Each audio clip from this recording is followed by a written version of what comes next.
let's discuss a truth that nobody has ever shared with you. It's not that you don't inherently know it, but because uttering it would shatter one of the biggest myths we've constructed our entire lives around. And perhaps, just perhaps, it would radically change how you live. But I need you to really listen now, because what I'm about to reveal might be uncomfortable. It might shake your foundations, force you to confront who you are. But if you can face it, if you can resist the urge to turn away, you might start to recognize what you've been overlooking for so long. Ever feel like you're perpetually chasing something elusive? A connection, a look, a promise that disappears just when it seems attainable? Do you find yourself giving more than you get back? Stretching yourself thin to accommodate someone else? Emptying yourself in the belief that this is how to be loved more? You're not alone in this. However, what you're feeling isn't love. It's something else entirely. Darker, more primal, more manipulative. The version of love sold to you doesn't really exist, not in the way you think. The notion of a soulmate, of a woman who will rescue, understand, and complete you. It's a trap, a flawlessly engineered illusion designed not to bring you peace, but to keep you restless, confused, always wanting more. And who crafted this illusion? Not Hollywood nor the poets, but something far more ancient and instinctual. Your own biology, your primal instincts, those you don't command but which invariably guide you. Schopenhauer understood this long before others. He didn't write to promote romance but to enlighten, to tear away the veils, to expose romantic love as a sophisticated deceit, not intended to bring happiness, but to bind you to a woman, to an ideal, to an unattainable promise. And you, unknowingly, have lived under the belief that pain validates love, that sacrifice is virtuous, that suffering for another confirms your masculinity. These are falsehoods, all part of the grand deception. She doesn't love you in the way you think or desire because her instincts aren't searching for a soul, but for stability, security, strength, good genes. She's not looking at you wondering if you'll make her happy, but assessing whether you'll provide resources, strong offspring. Meanwhile, you dream of poetry, eternal gazes, promises under the rain while she calculates. It's not out of malice or coldness, but instinct. You project, idealize, see goddesses where there are only humans. Through this projection, you lose yourself. You compromise, morph, and she, without understanding why, loses respect. Because respect stems from strength, not longing. By idolizing her, you surrender your power. You burn it as an offering, hoping for love in return. But love doesn't thrive on sacrifice.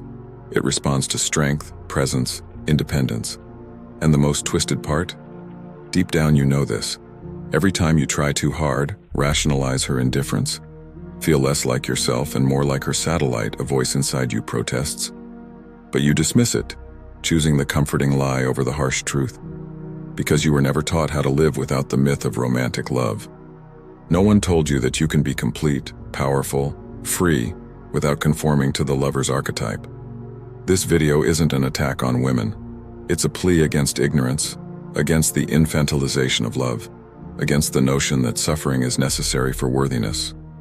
It invites you to confront the abyss with open eyes, to realize that as long as you cling to fairy tales, you remain a supporting character in your own story. It's time to awaken, to cease pleading for what you should be granting yourself. Because no one will rescue or complete you. That's your responsibility. And the sooner you grasp this, the sooner you escape the traps. Take a deep breath. What follows is unfiltered and harsh. But if you're brave enough to stay, your perspective on women may transform fundamentally. Still here? Excellent. That already speaks volumes about you. Most would have turned away by now. Not everyone is prepared to face what you're about to realize. We're going deeper, into more uncomfortable territory. We'll discuss the psychological toll of idealizing a woman, the hidden costs, the emotional debt you accrue each time you believe you need someone else to feel complete. The true tragedy isn't that you love an illusion, it's that you erase yourself for it. You stop being who you are, you lose your essence. And a man without his essence is not a man but a satellite revolving around an unattainable desire. He becomes an emotional pauper. There's nothing more tragic, pathetic, or destructive than this. When you obsess over a woman loving you as you wish, you begin to alter yourself. You dull your edges, mute your voice, gradually betray your true self, believing it will make her love you more. But this only engenders repulsion. Authenticity attracts, but constant sacrifice repels. What they don't tell you, what remains unsaid, is that the more you adapt to her needs, the less she adapts to yours. In that imbalance, she holds the power, and you relinquish it with every compromise, every ignored text you excuse, every silence you endure, every time you convince yourself she's just different. No, she's not different. You're the one refusing to see the truth. Listen closely. Nothing is more manipulable than a man afraid of losing a woman's love. That fear enslaves you. No chains required, just empty promises, small gestures of approval, sporadic affection, just enough to keep you hooked, confused, always waiting. And while you wait, she lives. She decides, she chooses, she evolves. And you, without realizing, stop living your own life. Schopenhauer got this right. The will to live drives us, but when blindly projected onto a woman, it becomes a will to suffer. Instead of growing, you diminish. Instead of progressing, you stagnate. Instead of dominating your surroundings, you become submerged in hers. You fade. And this is what no one explains.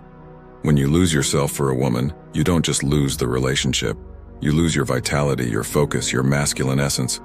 And I'm not talking about the stereotypical image of masculinity defined by muscle and bravado, but the core, the inner fire that compels you to build, conquer, innovate. That fire you extinguish for a romantic fantasy. When does that fire reignite? When you detach from blind longing. When you cease seeking in her what only you can provide for yourself. Because here's a truth harsher than any breakup. No one can fulfill you if you don't know how to be alone. And if you can't be alone, you'll always settle for less, alter your path, exchange your tranquility for mere morsels of attention. Remember this, the issue isn't her. The problem is you turned her into something she's not, something she can never be, a remedy for your emptiness. And that's unfair to both of you. She won't save you, and you shouldn't expect her to. The real journey begins when you grasp this, when you stop seeking validation from others, when you see yourself as complete. Not perfect, shadowed, yes, but authentic, solid, whole. Now ask yourself, how many times have you altered your speech to avoid upsetting her? How many times have you suppressed your opinions to maintain her interest? How many times have you silenced your feelings, hoping she would intuit, uncover, appreciate them? That's not love. That's emotional subjugation. Living by someone else's desires is never fulfilling. You merely adapt. You barely survive. A truly free man speaks his mind, expresses himself, stands firm. He doesn't beg, plead, or wait. And if the woman before him doesn't accept, comprehend, or desire him, he walks away. No bitterness, no guilt, because his worth doesn't hinge on her perception. His value lies in his authenticity. Next time you find yourself striving too hard, pause.